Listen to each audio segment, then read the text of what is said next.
Welcome to Mansik Shakti Foundation. Welcome to this program. Each one of you have either passed your examination, competition, have joined a better course, have joined a job, or you are preparing for the most challenging, most difficult and crucial test of your life. So what is important for you at this juncture? What is important for you at this point of time is how to convert your weaknesses into your strength. How to make sure that what you lack becomes your strength. But for this purpose, you will have to find out what are your weaknesses. Why am I talking about these issues which are related to psychological aspect of life? What we call the mental mechanisms. The mental mechanisms which make you successful, make you achieve your goal. You have decided to become something, you want to become something, you have everything in place, but still not everybody succeeds. And that's the fact. So challenge is how to convert your weaknesses into your strength, because all of us, each one of you, me and everybody has some or the other weaknesses. Nobody is absolutely perfect. In fact, some people have potentials which are so enormous that even that becomes a weakness. They do not know how to regulate and optimize their positive merits. So both way, we must understand how to optimize your psychological channel, your psychological energy, your psychological characteristics, your psychological functions which determine the pleasure of your life. You succeed because of psychological functions. Remember, what stands between you and your success in life is only and only one factor, that is mental health. If you are not mentally strong, if your mindset is not positive, if you are unable to regulate your own channel, your own energies, then you run the risk of either losing, or even if you succeed, you run the risk of not being able to sustain the success in life. So it is an important topic and each one of us must talk about it. When we refer to mental aspect of life, everybody knows that term mental is hated by everybody, because this brings an imagination of that section of society who are not so well, very sick people who have been locked in mental hospitals, and everybody feels that moment you say mental, it refers to that kind of a condition. But let's talk about it. It's a stigma. Why should you be bothered about it? Why should you not be educated about what is a stigma and what you are going to lose if you do not consider the psychological aspect of your life? There is no term like mental illness which is relevant for normal more than 80% of the population. When we say psychological functions, we mean that how your body will function, how your mind will operate in regulating the functions of the body, how your body will participate in making your intellect, your consciousness, your social consciousness, your mood, your understanding much better, how sleep, hygiene, nutrition and lifestyle matters for your goodness. That is what is psychological functions. Let's not be carried away with the popular notion that moment you say mental, you try to shut your eyes and not look at it. So this is a very important lesson that each one of us must remember, because if we get tagged into it and get trapped into it, then we will not be able to investigate our own weaknesses. We will not be able to overcome our own challenges, and we will not know how to convert the weaknesses into challenge. Mind matters, and mind will always matter, because the body and life does not exist and cannot exist without mechanism of mind. There is a skull, there is a head, inside that there is a brain, beautiful organ, brain, which regulates the mental functions. There is the seat of mind. And mind regulates the entire functions of our life. So mind matters, whether it is for our good lifestyle, whether good life, good productivity, making money, having sex, or succeeding in your career or employment. So how do you recognize the mental mechanism is going on right or not going on right? For this, do you know that like sleep, appetite, body weight, nutrition, these are important components which are physiological aspect of life. Similarly, our ability to think, our ability to feel, our ability to judge, ability to do maths, remember, understand, analyze, react, cope, take decisions, solve problems, see properly, perceive things in proper perspective, differentiate a reality from illusion and delusion, differentiate between unreal and real, and be judicious. These are some of the aspects of mental mechanisms. These functions are not seen. That is the challenge. That is the difficulty, that people don't realize what governs them. What governs them are these characteristics of life, which is important. Remember, if your mood is not good and you continue to feel low, how are you going to focus and concentrate on any kind of task? Once you are able to identify your own psychological functions, like you remember where you live, what is the date, what is the year, these are the facts of life, chronological facts of life. Similarly, what is your mood, what is your memory, what is your condition, your ability, these are the facts of your psychological characteristics. Now comes, what are these aspects? What matters? The first thing which matters is your ability to change. My dear friend, this is the prime important psychological functions, ability to change. So you try to find out that you develop little bit of hopelessness, you are not so very organized, or you are not so very disciplined. And somebody tells you how to overcome that. Now you will be able to implement those strategies only when you have a powerful ability, very strong ability to change the situation, ability to change, bring changes in yourself, do some sacrifice, introspect, be ready, be prepared to walk an extra mile to bring those changes. Teachers continue to say, do this exercise or do that exercise. Doctors continue to say, take medications at proper time and sleep at proper time. But how many people do that? How many people follow the direction?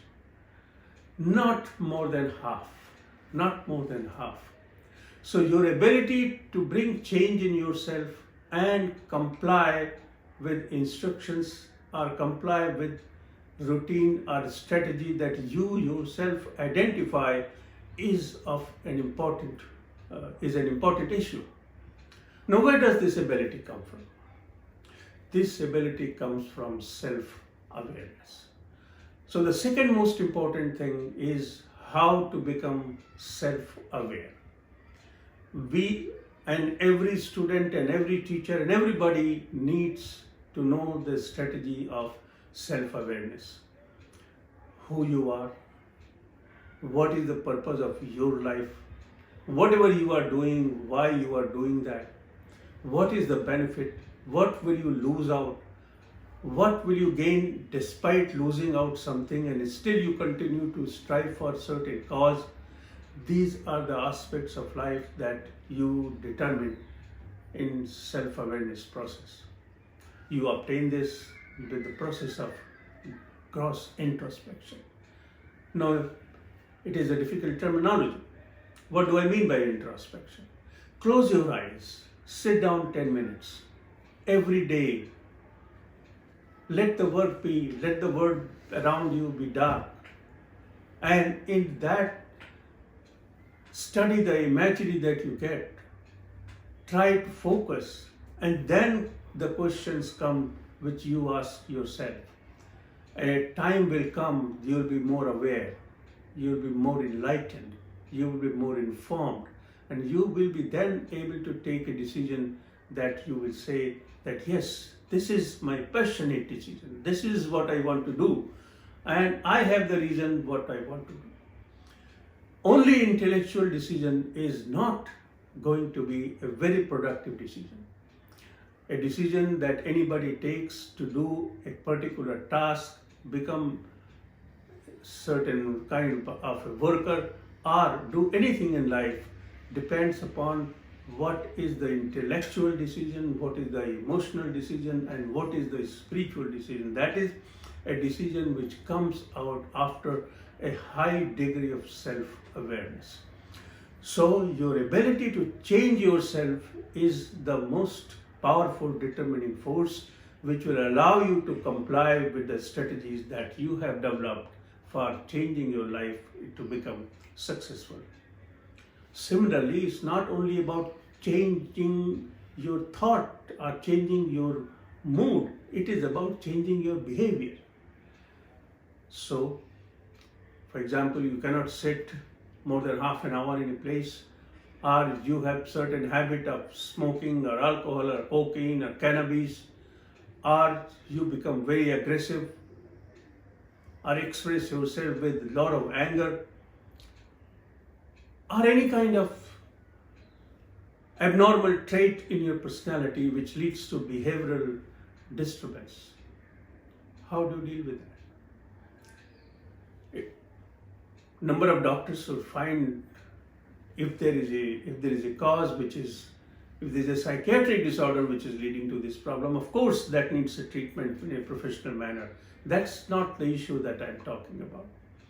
I'm talking about how do you change your behavior, because behavior is one of the aspects which creates a disturbance in your total organized set of life.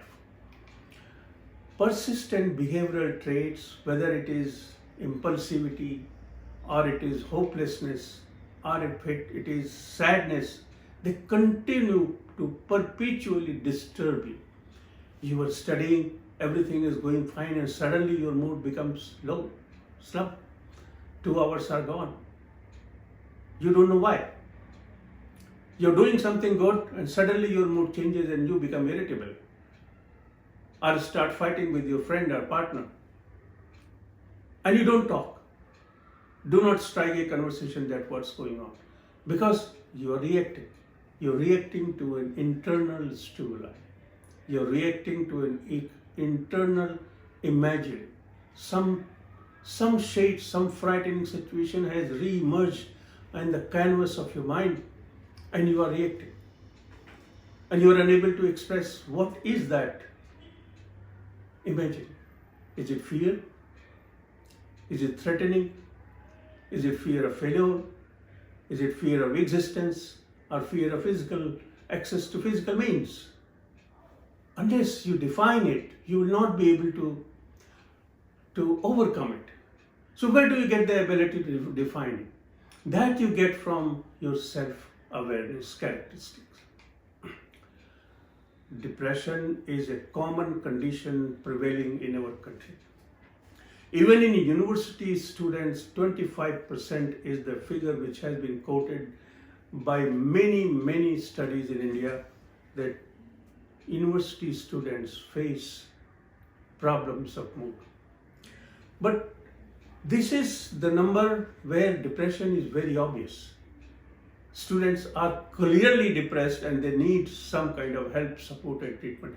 But about half of the population in many uh, groups of people between 15 and 25 exhibit signs, symptoms, indicators which cannot be called depression, but they express the risk of developing depression.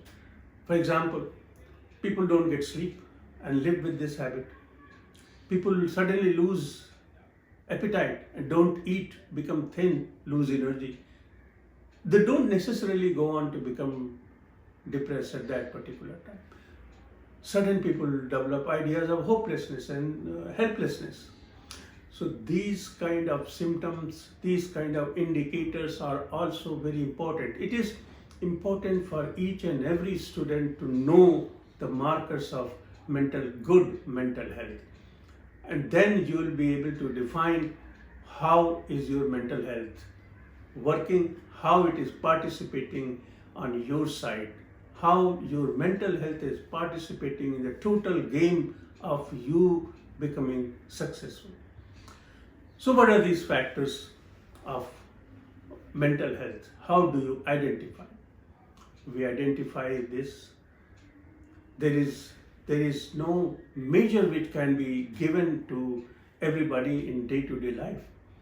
But if there is any symptom, any indicator in your sleep, appetite, sexual desire, your work condition, your ability to work, your mood, your thought process, your thinking, your stream of thought, your contents of thought, like the kind of thoughts that you get, if any of these things are becoming bothersome or interfering in your life, then there is a matter of alert, or we say mental health warning, and that must be addressed. For example, if you get a thought repeatedly again and again and again and again and you are unable to control it, but if your life is going on well, you are able to function well and your physical health is not affected and there is no risk, everything is going on okay, then it is okay. But if because of these thoughts, either the symptoms are developing or your life is becoming more stressful or your overall performance is declining, then it's a matter of warning. And one must take these warnings very seriously, approach for professional help and help yourself in order to obtain a broader perspective of your life.